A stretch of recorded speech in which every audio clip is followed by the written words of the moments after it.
Al-istighna, hakikatul istighna itu adalah al-istighna anis syai' labihi. Jadi pemenuhan kebutuhan yang sebenarnya adalah kita berusaha menghindari sebanyak mungkin kebutuhan yang sekunder, yang enggak penting. Bukan memenuhi semua yang kita inginkan. Jadi misalnya begini ya, kalau kita lapar, itu keinginan kita itu makan enak apa asal makan? Tentu jawabannya asal makan yang sehat. Tapi kalau nuruti nafsu kita, makannya yang enak, teman makan ya enak, terus di warung yang favorit. Ini kan satu kebodohan. Kenapa untuk makan saja butuh definisi sekian banyak? Yang kita harus kecewa, warung favoritnya bisa sudah tutup, atau kita ke sana harus macet, ribet. Yang benar-benar arif dan bijaksana itu adalah al-istighna anisya. Sesuatu yang tidak mendesak itu jangan jadikan kebutuhan. Sehingga kalau kita puasa misalnya, semua makanan itu enak karena kita sangat lapar. Sehingga Abul Qasim Al-Junaidi ketika ditanya, ma'idamu to'am, lauk makanan itu apa? Jawabannya lucu, alju, lapar.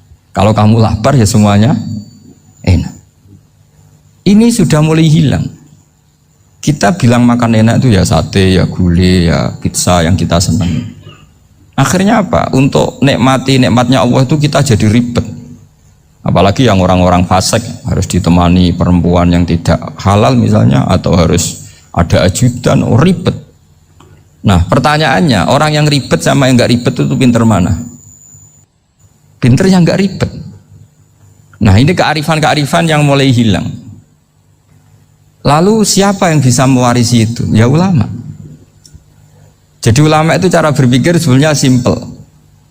Makanya mereka sering kalau tahajud itu, di antara makalah Sayyidina Ali paling terkenal dan yang menjadikan beliau punya derajat yang luar biasa itu adalah kafani izzan antakuna li robban wa kafani fakhran an akuna laka abdan. Ya Allah, saya ini sudah begitu mulia, begitu terhormat dan sangat-sangat terhormat karena yang menjadi Tuhan itu Engkau. Jadi rumus pertama itu karena menjadi Tuhan itu Engkau. Hanya Tuhan yang abadi, Tuhan yang pertama, hanya Tuhan yang al-awwal. Coba ya Allah, kalau saya ini punya Tuhan Fir'aun, punya Tuhan mati jadi tontonan lagi, itu kerennya di mana coba? Andai kan kita punya Tuhan Fir'aun, atau punya Tuhan yang asal usulnya manusia, apapun hebatnya manusia itu, kita punya Tuhan manusia itu. Tuhan yang lapar, yang kalau nggak makan mungkin pingsan, mungkin bisa kena COVID, nanti Tuhannya diisolasi. Kayak apa? Makanya ketika Tuhan Allah menyindir ketuhanan selain Allah itu, Allah hanya menyindir dengan kalimat sederhana, kana yakulanit to'am, yang kamu tuhankan itu masih makan. Hanya kalau nggak makan ya lemes. Jadi lama-lama ada orang gini, alhamdulillah tadi Tuhan mampir ke saya, kelihatannya lapar, setelah tak kasih makan sehat lagi. Susah nggak punya Tuhan yang seperti itu. Beda dengan Tuhan kita. Tuhan yang nggak butuh makan, nggak butuh minum, al-qayyum, zat yang berdiri sendiri tanpa butuh yang lain, al-awwal. Sebelum ada langit bumi sudah ada Tuhan kita yaitu Allah. Bandingkan dengan Tuhan-Tuhan yang dipertuhan yang lain, yang adanya setelah bumi, misalnya Fir'aun dan sebagainya. Sehingga Sayyidina Ali pertama jadi kebanggaan apa? Kafani izzan antakuna li robban. Saya ini keren betul karena punya Tuhan yaitu Engkau. Tuhan yang lahul asma'ul husna, Tuhan yang semuanya punya kebaikan, punya keabadian, punya keagungan. Terus wa kafani fakhron an akuna laka abdan, dan saya bangga sekali karena saya menjadi hambamu. Kalau saya jadi hambanya Pak Rektor ribet kan, sudah tak hormati ternyata nanti tidak rektor, ya kan ribet kan. Terus pokoknya ribet, jadi budaknya manusia itu ribet. Makanya ada seorang wali datang ke temannya yang jadi presiden atau jadi raja. Datang ke situ karena tidak punya uang, mau minta uang karena temannya raja. Setelah sampai sana ternyata temannya ini karena orang soleh pas berdoa, ya Allah saya minta ini, minta ini, minta ini. Terus si wali tadi pulang. Tanya, kenapa kamu pulang? Ternyata dia sama, masih minta-minta kayak saya. Jadi sederhana dia. Sama-sama minta kamu, minta zat yang kamu mintain katanya. Jadi dulu itu orang itu sebegitu dekat dengan Allah. Sehingga si raja ini terus ketemu wali tadi, tanya, kenapa kamu menyepelekan saya padahal sekarang saya raja? Terus ditanya sama wali tadi, karena temannya, Kalau kamu di padang pasir tidak bisa minum dan harus minum 1 gelas, dengan ongkos kamu harus mengasihkan semua kerajaan kamu demi minuman itu. Pilih mana, minuman apa tetap jadi raja? Ya saya milih bisa minum. Saya tidak raja tetap hidup, tapi kalau nggak minum mati. Bagaimana Anda bangga dengan satu kerajaan sing la yusawi kak samain, yang tidak sama dengan segelas air. Jadi artinya terus mereka melihat jadi raja itu ya biasa, jadi presiden biasa, jadi rektor biasa. Karena mereka biasa berlogika, hakikatul izzah itu ya at-taqarrub ila Allah, yang benar-benar terhormat itu ya dekat dengan Allah.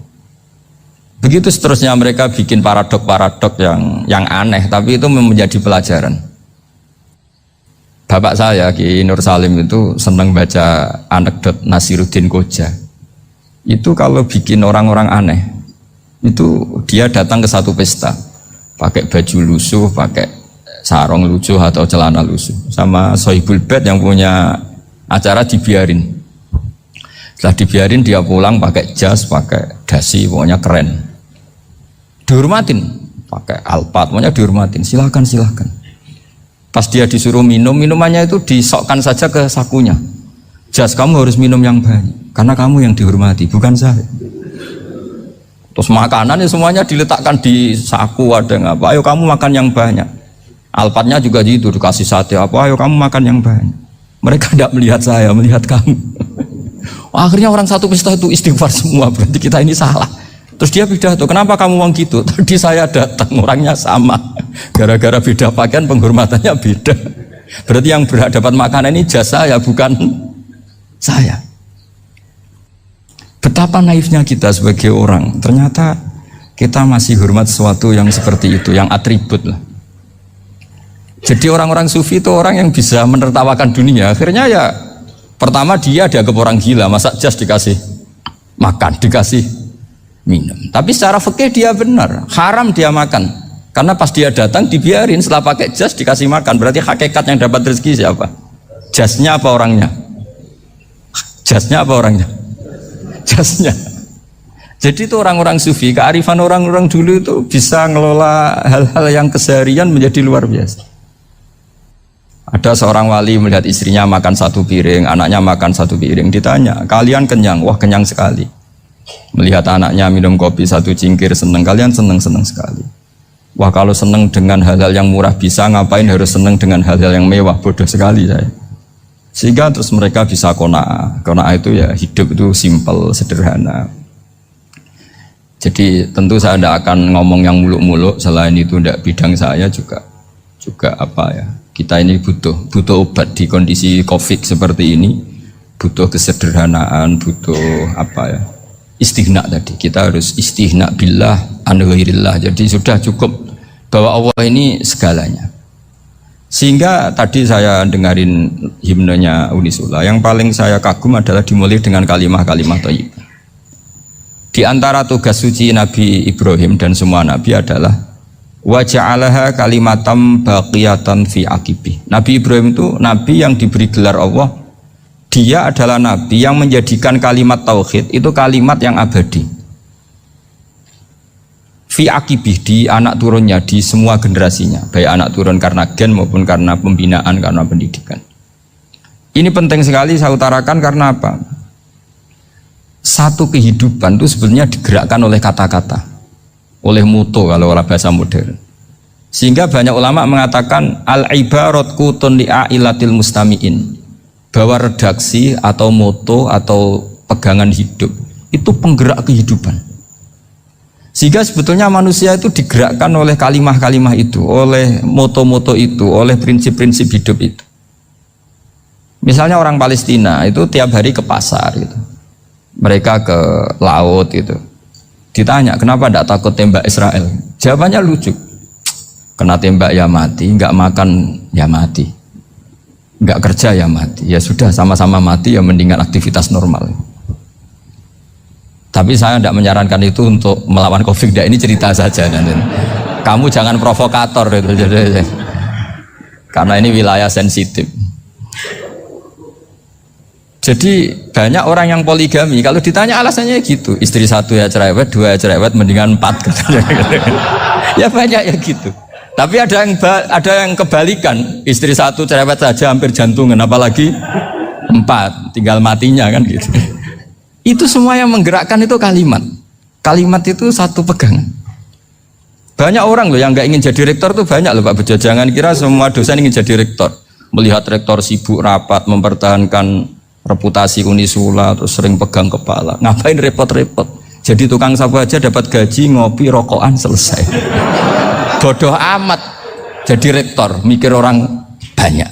Banyak loh orang yang gak ingin jadi presiden tuh banyak. Karena ngopi nyaman, gak ada yang ganggu. Mau tidur sampai jam 9 siang juga gak ada yang ganggu. Sehingga mereka melihat pegawai negeri itu gak keren, orang kok diatur jam, disiplin. Itu memang cara Allah membagi rahmat. Mau kamu apakan coba? Cara syukurnya dia seperti itu. Bapak saya dulu tuh sering ngajarin saya, diajak jalan-jalan pagi-pagi. Melihat orang ngopi, makan uduk itu bapak seneng. Kok enak jadi wong awam. Ngene esuk-esuk nyemak bocah kesel kabeh kono enak ngopi rokokan. Bapak kadang iri sama orang awam itu iri. Sudah gitu berharap masuk surga kan enak sudah gitu. Tahu-tahu mati, tidak tahu ke surga apa ke neraka ya tidak tahu. Jadi nah, orang dulu itu orang yang bisa mensederhanakan dunia. Sehingga ya sudah cara bahagia. Makanya saya alhamdulillah saya ini kerjasama sama UII sama beberapa kampus. Memang amdan itu sengaja. Kampus itu ya punya sistem yang nggak bisa mewakili sistem kiai. Kiai juga punya sistem yang nggak terwakili oleh kampus juga sebaliknya saling melengkapi. Saya sering ketemu rektor UII, rektor kampus-kampus Islam. Mereka cerita, Gus pendidikan pondok harusnya dimodernkan gini-gini. Saya bilang, kalau pondok modern kayak kampus itu nanti saya ketemu Allah tidak bisa jawab. Kenapa Gus? Saya beri contoh gini. Kalau misalnya perempuan perawan lah atau apa saja, namanya perempuan, mau tanya tentang menstruasi atau haid. Kalau semuanya sistem kampus, dia harus kuliah dulu, registrasi dulu, kuliah dulu, bayar dulu, dan dapat jawabannya nunggu mata kuliah pas itu. Bandingkan kalau sistem pondok, saya tuh sering ke pasar sama anak saya dicegat sama ibu-ibu. Gus, anak saya ngalami gini-gini, keluar darah terus menerus, nggak 6 hari tapi 1 bulan penuh. Itu hukumnya apa Gus ya? Nanti saya mau sowan ke jenengan. Nggak usah sowan di sini aja. Ya sudah, sebelum mengeluarkan darah yang rutin seperti itu biasanya haidnya berapa hari? 6 hari ya sudah ikut yang 6 hari, yang lainnya istikhadah. Ngoten tok Gus, ya udah ya. Begitu terus di masalah udhiyah Pak. Ya coba kalau semuanya pakai sistem kampus, daftar dulu, bayar dulu. Jadi ini nggak ada jawabannya, nunggu mata kuliah itu, baru dapat jawaban. Itu biasa nggak sholat bertahun-tahun karena belum ada jawaban tentang itu. Nah itu kalau misalnya orang mati, tahunya cara apa memulasara jenazah itu nunggu kuliah dulu, pas mata pelajaran itu dulu, baru menangani orang mati. Berarti orang mati itu tergeledak semua. Tapi kalau kiai kan enggak. Kesini orang mati terbakar, kalau dimandiin malah badannya copot-copot, itu gimana hukumnya? Ini ada orang mati Gus Kendat, ini disolati apa enggak? Ada orang mati apa itu oplosan ya kan? Itu disolati enggak? So sering ditanya gitu. Gak usah registrasi Pak Rektor, gak usah registrasi, gak usah daftar, gak usah seminar. Makanya kalau orang kampus wani kiai itu ya kualat tenan itu, karena ini yang on time ya. Tapi pondok seperti saya ya ikrar seikrar-ikrarnya. Pentingnya kampus karena melatih efisiensi waktu, disiplin, tata kelola manajemen sehingga kita ya hormat. Tapi tadi kita harus saling melengkapi sehingga saya tunjukkan ke publik bahwa saya hormat sekali sama polisi, sama tentara. Coba kita bisa apa ngadepi bandar narkoba kalau enggak polisi? Bisa apa coba menjaga NKRI kalau enggak tentara? Begitu juga ya sudahlah kita memang fa inna yadallahi ma'al jamaah, kita berkah itu kalau bersama-sama, tidak bisa kita sendiri. Nah lalu orang kayak saya itu ya beberapa kali sebetulnya saya itu ditawanin jadi doktor honoris causa apa. Kekhawatiran saya satu Pak Bejo, takut pas gak punya uang, itu dokter gak ada duit kan gak pantas gitu. Jadi repot gitu, daripada beban lah sudahlah gak usah dokter. Jadi kalau gak punya uang ya pantas, terus kalau ngebis ya pantas. Suatu saat kalau mati gak ada yang hadir ya pantas, enggak dokter gitu. Kalau sudah dokter kok masuk neraka, kayaknya apalagi rektor kampus Islam kok masuk neraka itu kan Kok kayak agak pas itu. Misalnya rektor Unisiola ditanya Mungkar Nakir, nggak bisa kan kayak gimana gitu. Makanya harus sering ngaji saya supaya agak malu di depan Mungkar Nakir. Masa rektor ditanya Mungkar Nakir nggak bisa. Harus berani bentak. Ini saya rektor loh Pak Mungkar Nakir. Masa kalau wali-wali dulu berani. Masyhur di cerita wali-wali ditanya Marabbuka manabuka. Saya ini guru tauhid. Kok kamu tanya Marabbuka manabuka yang ngelotok? Kamu udah pernah ngaji, enak aja tanya. Jadi wali-wali itu ya rileks ngadepi mungkin. Saya yakin rileks wali di Bang Pak Rektor. Saya yakin itu. Karena wali itu lebih dekat Allah. Sehingga orang dulu itu saya ulang lagi ya. Ada satu kearifan namanya hidup itu apa? Hidup itu adalah cari sebanyak mungkin supaya hidup itu tidak tergantung pada banyak hal. Sehingga misalnya cara berpikir orang-orang modern itu sebenarnya banyak orang-orang ilmuwannya nggak ngagumi Amerika, bukan karena angkuh ndak. Untuk mempertahankan kebesaran negara sebesar itu, kebutuhan listriknya besar, kebutuhan tentaranya besar, kebutuhan apa. Sementara negara kayak Venezuela atau Swiss kebutuhannya ada banyak. Pertanyaannya, yang tergantung dengan banyak hal sama yang tidak tergantung banyak hal itu pinter mana? Kalau dibalik pertanyaannya gitu, negara-negara maju itu tidak keren kalau dibalik pertanyaannya. Orang yang untuk mempertahankan eksistensinya banyak, butuh banyak hal, dengan yang tidak butuh banyak hal, itu pinter mana? Orang yang bahagianya nunggu jadi dokter, nunggu jadi kiai besar, kiai viral, dengan orang yang bahagia cukup dengan ngopi, itu pinter mana? Tapi kalau dibalik pertanyaannya, orang yang taunya nikmat hanya kopi, dengan nikmat yang banyak, pinter mana? Makanya Mbah Mun tuh kalau guyon itu lucu. Aku iku sakake ambek wong desa sing mlebu swarga. Saya dulu eskal mlebu swarga kok disakeni. Akhirnya beliau memberi penjelasan. Wong desa iku roe pakanan enak, iku mau kopi mbek uduk. Lah swarga iku mau nuruti sing dikarepno. Akhirnya wis mau mangan, wis ngopi, nguduk, ngopi ora roh pakanan liyane ku ora roh. Nasi mandi yo ora roh, pizza yo ora roh apa-apa. Terus saya bilang, wah lah niku nak nganti selera tentang wanita cantik, itu juga sederhana.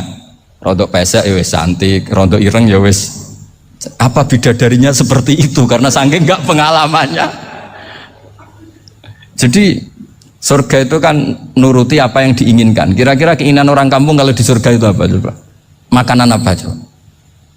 Ya, nak senengnya ketemel gemblong itu. Artinya malaikat lebih suka nangani surganya orang-orang kampung timbang Pak Rektor. Ini sudah ribet ini. Makanan apa saja sudah harus dicoba ya. Terus kalau di mall tahu orang macam-macam, seleranya macam-macam pasti. Enak mana kalau sampai jadi malaikat pelayan surga? Suka ngelayani orang kampung apa yang orang kota? Orang kampung kan. Jadi ya itu guyon ya, guyon tapi itu menjadi pikiran kita bahwa orang yang banyak kebutuhan itu sebetulnya banyak kebodohannya karena menggantungkan kebahagiaannya dengan banyak hal.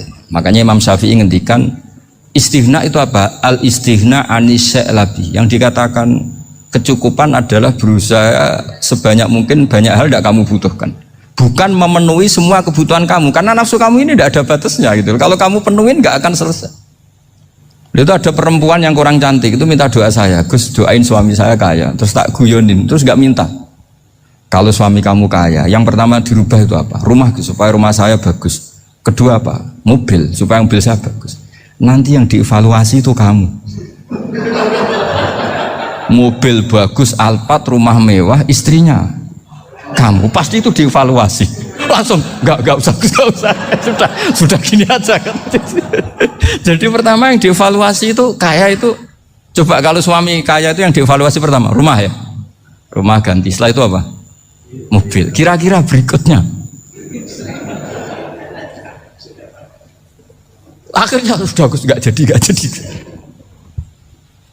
Nabi Ibrahim itu pernah minta umur panjang, keren umur panjang. Sama Allah nggak dijawab.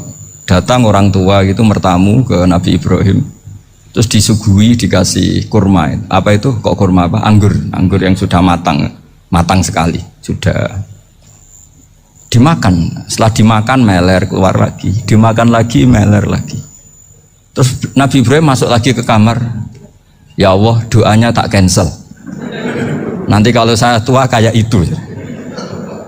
Jadi Allah itu nggak jawab langsung tapi ngirimkan itu. Akhirnya ya Allah nggak jadi. Nanti takut itu. Saya pernah ngalami jadi kiai tadi, ada ibu-ibu ya kurang ya nggak pati cantik lah. Suaminya tuh miskin sekali. Minta doa saya supaya kaya. Bareng tak kasih pertimbangan itu udah nggak usah nggak jadi. Jadi itu kearifan. Tapi kearifan ini harus kita tanamkan. Saya nggak bisa membayangkan Indonesia yang besar ini andai kan tidak ada qanaah, nerimo ing pantum. Coba sekarang ada Covid. Andai kan Indonesia tuh kayak Perancis. Saya beberapa kali punya tamu orang yang hidup lama di Perancis, bahkan dapat istri orang Perancis. Itu dulu nggak begitu mencintai Indonesia. Tapi setelah di Perancis 2 tahun, wah Indonesia hebat.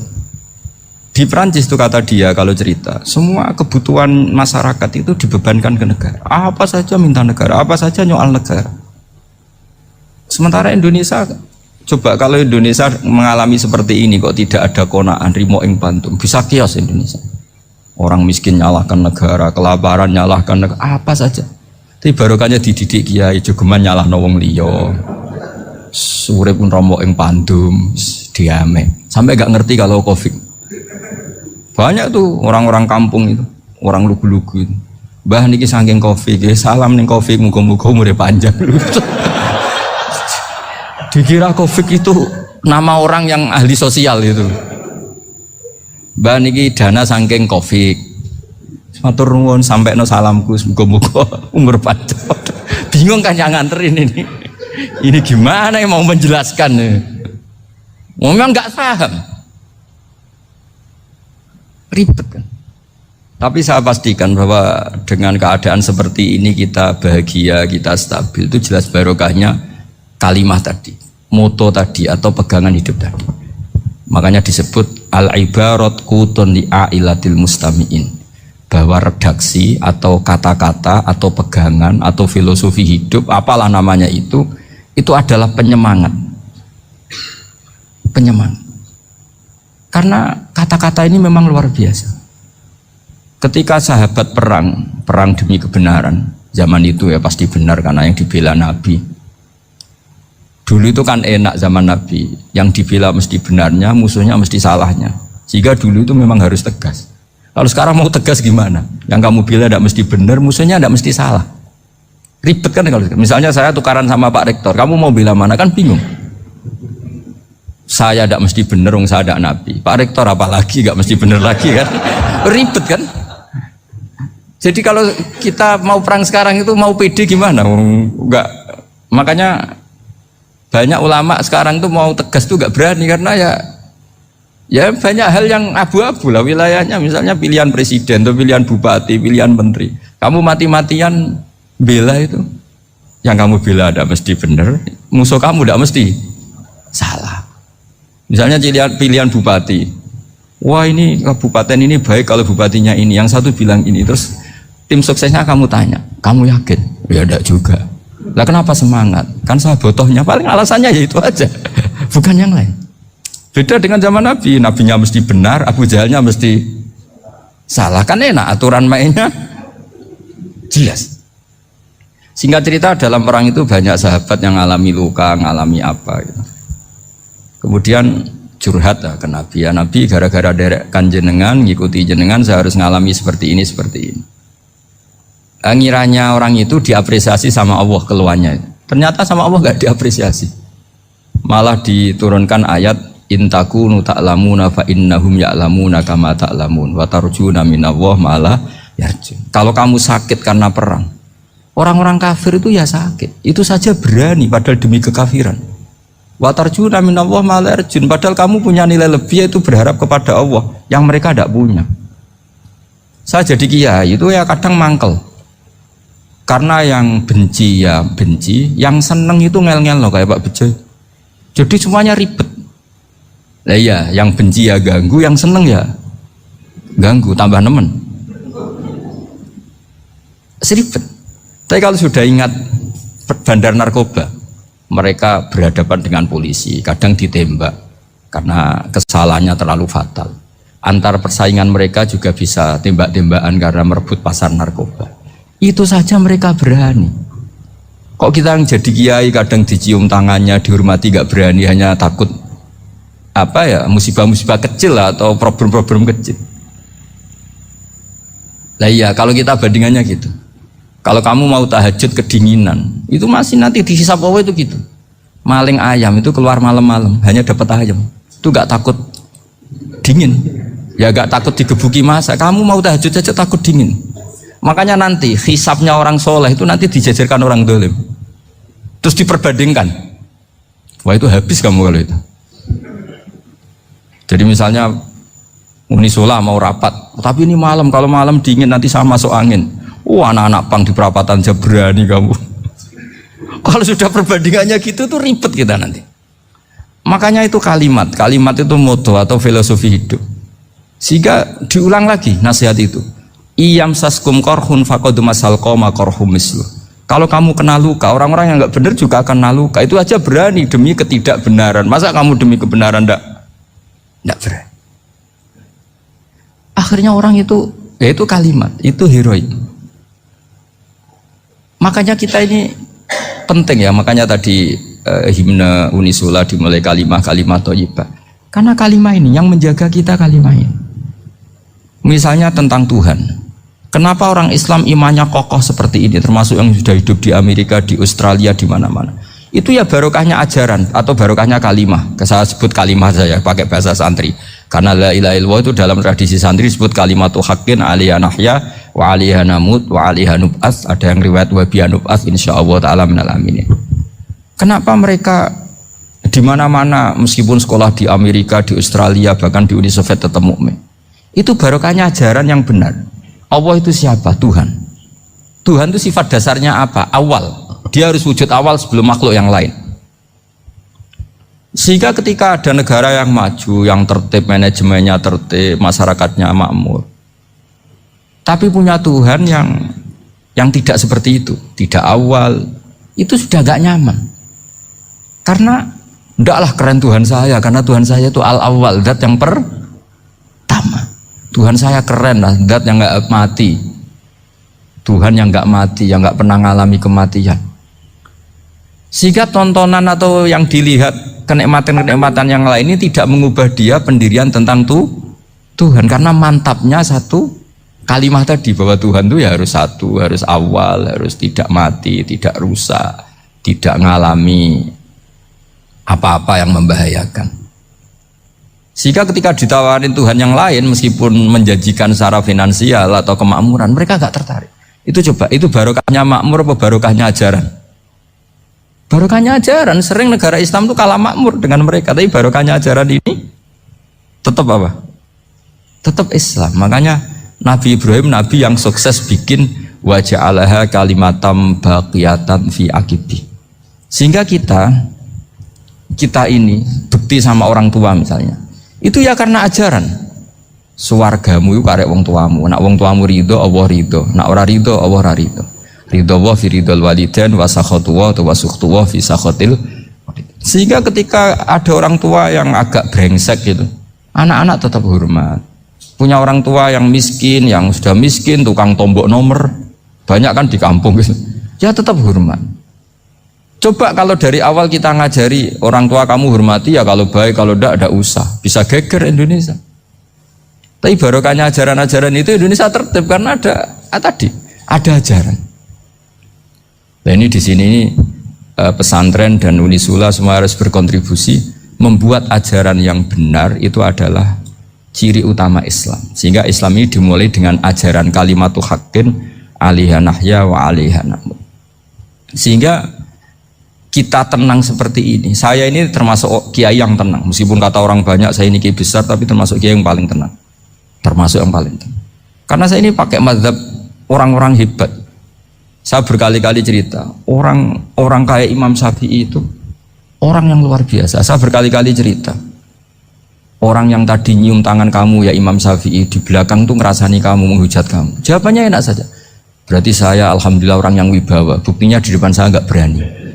Jadi enteng saja. Diceritain sebagian kampung, sebagian separuh dari warga kamu itu nggak suka kamu. Ya bagus lah nggak suka saya, nggak akan utang duit saya. Di mana-mana orang utang itu karena teman dekat. Kalau nggak seneng pasti minimal nggak utang, nggak pinjam mobil, nggak pinjam apa. Berkah mana yang seneng sama yang gede?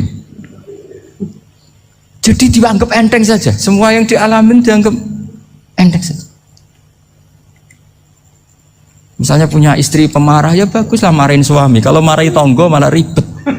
Jadi kamu harus terima kasih kalau dimarahin istri. Baguslah marahin saya mah, kalau marahin tonggo ribet. Jadi enteng saja. Tapi kita sekarang itu karena nafsu ya, sehingga menghadapi hidup ini ribet. Ulama dulu kalau mau mati itu senengnya bukan main. Sudah lama saya ini ingin gak maksiat. Kayaknya gak maksiat paling efektif itu mati. Ya tidak apa-apa Gusti, kalau sebaiknya mati ya mati aja. Enteng saja. Jadi melihat kematian itu akhir dari segala keburukan atau potensi keburukan. Apapun baik kita sekarang, suatu saat mungkin kita gak baik. Yang bisa menghentikan ketidakbaikan atau potensi ketidakbaikan itu apa coba? Mati kan? Berarti mati itu mengerikan apa menyenangkan? Mesti kamu tidak berani menjawab. Meskipun secara ilmu kamu berani, tapi secara rasa agak berani kan? Saya ulang lagi ya, yang bisa menghentikan keburukan atau potensi keburukan itu apa coba? Apa? Kematian. Berarti kematian itu menyenangkan atau menyusahkan? Apapun kamu tidak berani jawab karena kamu agak-agak duniawi itu kelihatannya.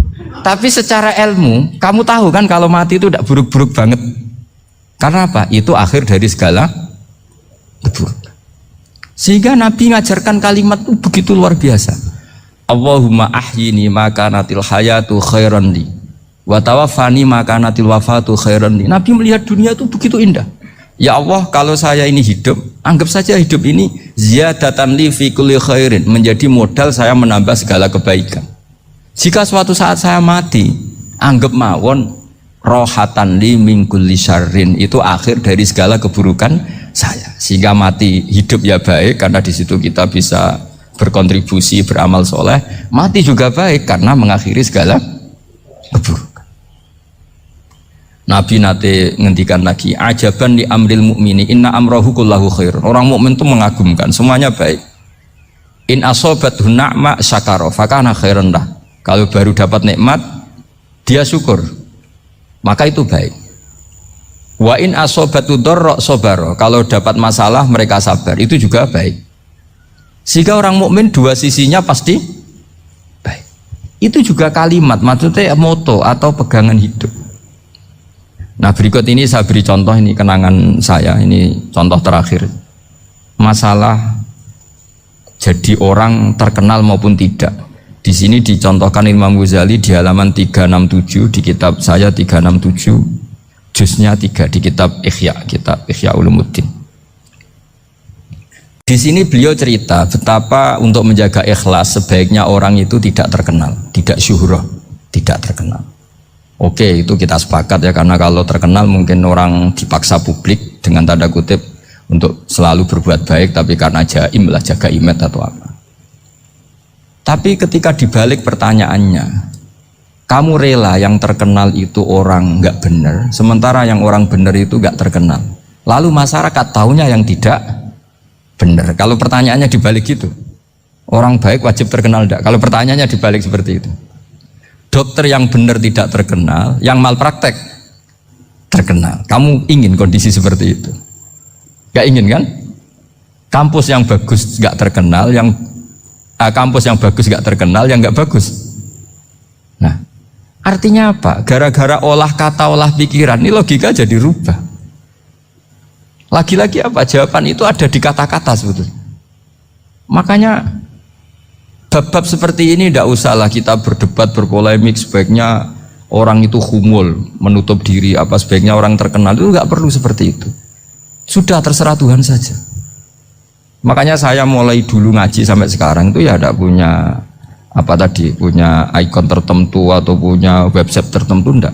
Sudah terserah pangeran. Sudah. Saya juga tidak sok suci materialistik atau enggak, ya tidak mikir saya. Bukan apa-apa ya, karena saya ini kiai, jadi biasa urusannya sama Allah, tidak sama makhluk. Jadi pusing kalau sama sarah-sarahnya makhluk itu pusing. Meskipun rektor kalau nasihati saya pasti tidak saya terima, itu tetap makhluk, itu sudah ada ngefek kalau saya itu sudah ada itu. Bukan karena saya sombong, ya memang makhluk betul gitu, bukan. Cuma nasibnya bejo aja, tapi makhluk tetap makhluk. Saya beri contoh ya. Ini makalah yang ditulis Imam Ghazali. Ya, i'lam aslahakawah anna aslal jah wa intisarus sayyid atau sayyidi wal istihar. Bahwa mazmum itu. Balil mahmudu al-khumulu illa man saharahu wa ta'ala linasri dini min ghairi takallufi talabi syuhrati minhu. Jadi kalau kamu ingin ibadah kamu selamat ya kamu jangan terkenal. Tapi resikonya adalah kalau kebaikan itu tidak terkenal maka agak dikenali. Kalau agak dikenali berarti masyarakat hanya punya percontohan yang tidak baik karena yang baik tidak terkenal. Jadi itulah ulama-ulama dulu. Jadi apa-apa itu dibanding-bandingkan. Kemudian nanti kelihatan jawabannya itu kelihatan. Jadi ulama dulu itu biasa ngarang misalnya afatun nikah, sisi negatifnya nikah. Harus ngurmat istri, harus macam-macam, kalau terlantar itu ya dosa. Seperti tadi Pak Marsudi cerita, kalau orang ngapalkan Quran itu takut lupa, kalau lupa itu jadi dosa. Pertanyaannya, kalau semua orang takut lupa, takut dosa, semua orang nggak hafal Quran karena potongan-potongan lupa. Cara berpikir tidak seperti itu. Kalau berpikir ya namanya hafalan ya inginnya hafal, kan nggak ingin lupa. Lah nanti kalau takdirnya lupa karena hal-hal yang dimaklumi oleh syariat itu nggak yang termasuk dosa. Yang dosa itu lupa takliwiri udhrin syar'iyyin, lupa yang tidak ada sebab yang apa?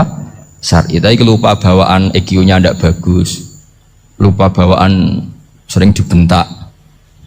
Oh itu nggak masalah karena bawaannya orang tertekan itu ya lupa. Coba kamu hafal Quran, terus punya kredit jatuh tempo, pas hari itu aku yakin nggak cerdas sudah. Itu bawaannya orang tertekan itu pasti lupa. Jadi ya saya teruskan ya. Jadi terus ada makalah yang sangat bagus sekali tentang itu. Saya baca ya. Wa yadullu ala dzalika anna Allah azza wa jalla amaral anbiya'a bi idharil amali lil iktida wa khassahum bi mansibin nubuwah. Wala yajuzu ayyudhanna bihim annahum khurrimu afdhalal amalen. Jadi orang yang terlalu mendewa-dewakan khumul itu menutup diri. Oke, itu baik karena dengan khumul, dengan menutup diri Anda tidak riya, Anda tidak pamer. Tapi kata Imam Ghazali, kamu juga harus ingat di antara syaratnya Nabi itu harus mengumumkan kalau beliau itu seorang Nabi. Harus memaklumatkan kalau beliau seorang Nabi supaya bisa diikuti. Caranya sholat harus diumumkan sehingga Nabi itu mengatakan harus jamaah. Karena dengan cara jamaah itu bisa shollu kama ra'aitumuni sholli. Coba kalau Nabi sholatnya nggak diperlihatkan, kamu harus sholat yang benar. Caranya gimana ya Rasulullah? Itu rahasia. Bingung nggak kira-kira? Bingung nggak? Ya misalnya amal rahasia selalu lebih baik. Terus ada pertanyaan, Nabi ngendikan kamu sholat yang benar. Caranya gimana Nabi? Ya itu rahasia. Terus gimana coba? Tapi Nabi ngendikan apa? Shollu kama ra'aitumuni usolli. Ya sudah kamu sholat, niru saya sholat. Berarti Nabi sholatnya diperlihatkan apa disembunyikan? Diperlihatkan. Jadi begitu juga saya berkali-kali bilang, orang tahu kalau itu bidan ya berdasar tulisan itu bidan. Tahu kalau itu dokter gigi ya itu dokter gigi. Jangan sampai gara-gara tidak ada tulisan mau beli alat bangunan di dokter gigi, mau periksa gigi di toko bangunan. Gara-gara apa? Nggak ada maklumat. Nah, di sini ulama-ulama selalu memaklumatkan dirinya. Termasuk Imam Ghazali ketika ngarang kitab dinamai Ihya Ulumuddin, bahwa kitab ini bisa menghidupkan ilmu-ilmu agama yang mulai hilang. Begitu seterusnya. Jadi ini ngaji ya. Jadi orang itu harus ngerti ya. Jadi jangan nuruti emosi sendiri atau logika sendiri. Bahwa saya suka humul, ya monggo, agama Islam menyediakan sarana itu. Uzlah itu ya punya sisi kebaikannya sendiri. Tapi syuhrah terkenal asal tidak nuruti nafsu juga punya sisi kebaikannya sendiri. Setidaknya umat ini punya satu master kebaikan yang mudah diakses. Tapi tadi saya ulang lagi, jangan karena hadun nafsi, jangan karena kepentingan pribadi. Makanya di sini disebutkan wa yadullu ala dzalika ala syuhrah anna Allah ta'ala amaral anbiya bi idharil amal lil iktida. Allah selalu memerintahkan para nabi kalau ngamal kebaikan ya harus dimunculkan supaya bisa Yaitu tadi kita tidak bisa bayangkan kan kalau misalnya Nabi menyuruh kamu harus sholat yang benar, kemudian sholatnya Nabi sembunyi. Kalau ditanya, Nabi saya niru siapa? Wah itu rahasia, kamu nggak boleh lihat sholat saya, saat takut tidak ikhlas. Ribet kan? Sehingga jamaah itu statusnya tetap harus. Nah bedanya harus ini ulama berpendapat harus yang apa? Fardu kifayah, tapi fardu itu maknanya harus. Tapi bukan berarti kalau nggak jamaah sholatnya nggak sah, nggak. Tetap tapi statusnya jamaah tetap apa? Harus. Nah barokahnya harus ini orang yang baru sholat, sholatnya langsung benar karena ada yang diikutin. Coba kalau mantan dukun baru sholat terus sholat sendiri, itu mesti mirip mantra itu. Karena dia tidak ada master percontohannya. Tapi barokahnya ada master, orang paling bodoh pun kalau sholat ya benar, karena standar ada komandonya, ada imamnya. Sehingga Imam Ahmad malah berpikir keras, syarat sahnya sholat itu harus jamaah. Cara pikirannya Imam Ahmad keras sekali beliau. Jika kalau orang sholat sendiri kok ada orang lain yang maunya berjamaah harus bayar, orang itu harus bayar demi sahnya sholat. Itu madzhabnya Imam Ahmad. Tapi kalau madzhab Syafi'i hanya mengatakan itu fardu kifayah, yang kalau satu komunitas gak mau melakukan semuanya apa? Dosa.